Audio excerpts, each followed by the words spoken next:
प्यारे बच्चों, स्वागत है आपका आपके अपने परिवार भारत वर्ष क्लासेस में। तो बच्चा 6 जुलाई 2024 को क्लास 8 का हिंदी का वीकली टेस्ट लिया जाएगा और इस वीडियो में हम आपके हिंदी में आने वाले very very very important questions को कर रहे हैं और यह सेट 1 है। वीडियो को पूरा देखिए, एक एक प्रश्न आपके एग्ज़ाम में आएगा और इससे बाहर नहीं आने वाला है। चलिए स्टार्ट करते हैं। सबसे पहले आप लोग वीडियो को जल्दी से लाइक कर दीजिए। यदि आप भारत वर्ष क्लासेस पर नए हैं तो सब्सक्राइब ज़रूर कीजिएगा। तो पहला प्रश्न आया है, पुष्प की अभिलाषा कविता के कवि कौन हैं? विकल्प दिया गया है कबीरदास, रहीम, माखनलाल चतुर्वेदी, इनमें से कोई नहीं। तो देखिए यहाँ पर इस प्रश्न का सही उत्तर क्या होगा? सी होगा सर, माखनलाल चतुर्वेदी। यही प्रश्न आएगा तो आप क्या बताएंगे? माखनलाल चतुर्वेदी पुष्प की अभिलाषा कविता के कवि हैं। दूसरा प्रश्न यहाँ पर पूछा गया है, पुष्प का पर्यायवाची शब्द क्या है? बहुत ही आसान सा प्रश्न है और बहुत ही ज़्यादा इम्पोर्टेंट प्रश्न है। आपको बताना है पुष्प का पर्यायवाची शब्द क्या है। विकल्प है यहाँ पर कमल, सुमन, कली या इनमें से कोई नहीं। बताइए बच्चा सही उत्तर क्या होगा इस प्रश्न का? बिल्कुल सही, इस प्रश्न का सही उत्तर बी होगा सुमन। पुष्प का पर्यायवाची सुमन होता है और फूल होता है, प्रसून होता है, ये सभी पुष्प के पर्यायवाची शब्द होते हैं। तीसरा प्रश्न पूछा गया है, पुष्पों की रक्षा कौन करता है? विकल्प यहाँ पर आया है मनुष्य, कांटे, वर्षा या इनमें से सभी। बताना है तीसरे प्रश्न का सही उत्तर क्या होगा। पुष्पों की रक्षा कौन करता है? सही उत्तर होगा बी कांटे। किसी भी पुष्प में यदि कांटे हैं तो सबसे पहले रक्षा उसकी कांटे करेंगे, बाद में कोई यहाँ पर उसकी रक्षा करेगा। जैसे कि गुलाब का फूल, ओके, गुलाब का फूल में जो कांटे होते हैं सबसे पहले वही उसकी हिफाजत करते हैं, किसी पालतू पशु से, किसी भी प्राणी से, तो कांटे ही उसकी रक्षा करते हैं। चौथा प्रश्न दे रखा है, पुष्प की अभिलाषा क्या है? विकल्प दिया गया है देवों के सर पर चढ़कर इठलाना, सुरबाला के गले की माला बनना, वीर सैनिकों के पैरों तले कुचला जाना, इनमें से कोई नहीं। सही उत्तर यहाँ पर क्या होगा? सही उत्तर यहाँ पर सी होगा, वीर सैनिकों के पैरों तले कुचला जाना। Option C is the right answer. पांचवा प्रश्न यहाँ पर आया है, सम्राट का समानार्थक शब्द है। आपको सम्राट का समानार्थक शब्द बताना है। सम्राट को और हम क्या बोलते हैं? विकल्प है राजा, रंक, अमीर या इनमें से कोई नहीं। सही उत्तर यहाँ पर ए होगा राजा। सम्राट का समानार्थक शब्द राजा है। छठा प्रश्न है, फूल किससे निवेदन करता है? विकल्प है भगवान से, वनमाली से, सैनिकों से या इनमें से कोई नहीं। किससे निवेदन करता है? वह वनमाली से निवेदन करता है। और क्या निवेदन करता है? हे वनमाली, मुझे तोड़ लेना और उस राह पर फेंक देना जिससे अनेक वीर अपने देश की रक्षा के लिए, अपने देश की सुरक्षा के लिए जाते हैं। सही उत्तर बी होगा वनमाली से। सातवां प्रश्न है, मातृभूमि का अर्थ क्या होता है? कर्म भूमि, जन्मभूमि, भूमि या इनमें से कोई नहीं। सही उत्तर क्या होना चाहिए? बिल्कुल सही, सही उत्तर बी होना चाहिए, जन्मभूमि। नोट करते चलिए बच्चा। आठवां प्रश्न है, पुष्प की अभिलाषा कविता का मुख्य उद्देश्य क्या है?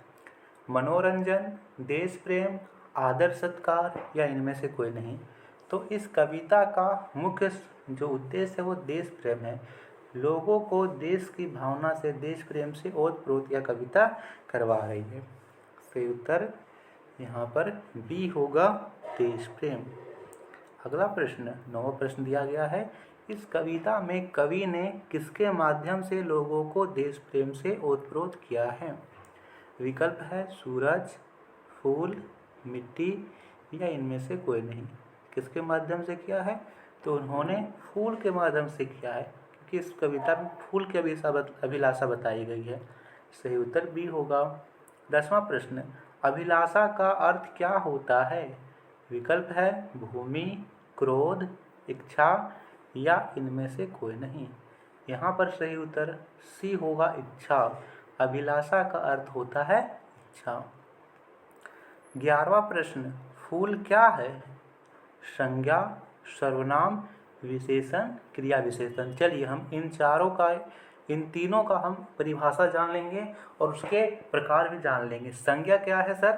तो किसी व्यक्ति, जाति, स्थान, भाव, द्रव्य के नाम को संज्ञा कहते हैं। ये तो हो गई पुरानी परिभाषा। नई परिभाषा को याद करना है, किसी भी नाम को संज्ञा कहते हैं। जिस कलम से हम लिख रहे हैं वो संज्ञा है, जिस मोबाइल से हम पढ़ रहे हैं वो संज्ञा है, जिस चीज़ पे हम लिख रहे हैं वो संज्ञा है। दुनिया में हर एक चीज़ जो हमें नज़र आ रही है, जो नज़र नहीं आ रही है, सभी कुछ संज्ञा है, क्योंकि हर एक चीज़ का कुछ ना कुछ नाम होता है। सर्वनाम क्या है सर? जो संज्ञा के स्थान पर आता है उसे सर्वनाम कहते हैं। विशेषण क्या है? जो संज्ञा की विशेषता बतलाता है। जैसे यहाँ पर है फूल, तो फूल क्या है? फूल संज्ञा है। फूल के जगह में लिखेंगे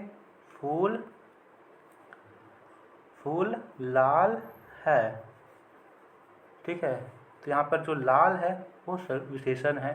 यदि फूल की जगह हम लिख लेते यह लाल है, किसी भी फूल को देख करके हम बोलेंगे यह लाल है, तो फूल की जगह में क्या आया? लाल आया। तो फूल की जगह में क्या आया? यह आया, तो यह सर्वनाम है। इस प्रकार से होती है। 12वां प्रश्न है, यह फूल पीला है में विशेषण शब्द कौन सा है? यह फूल पीला है। जल्दी बताइए, फूल की विशेषता क्या है? फूल पीला है, तो पीला यहाँ पर विशेषण है। सही उत्तर सी होगा, पीला। 13वां प्रश्न, सर्वनाम के कितने भेद होते हैं? बताइए जल्दी से बच्चा। बहुत ही यहाँ पर आसान सा प्रश्न है। सर्वनाम वैसे होता क्या है? जो शब्द संज्ञा के स्थान पर आएगा सर्वनाम होगा। सर्वनाम के कितने भेद होते हैं बताइए। तो सर्वनाम के यहाँ पर तो वो 6 भेद होते हैं। इन चारों विकल्पों में से कोई भी सही नहीं है। 6 भेद होते हैं सर्वनाम के।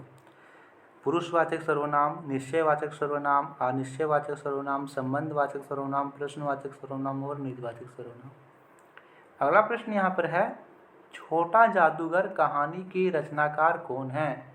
विकल्प है प्रेमचंद, जयशंकर प्रसाद, तुलसीदास या इनमें से कोई नहीं। सही उत्तर क्या होगा? छोटा जादूगर कहानी के रचनाकार।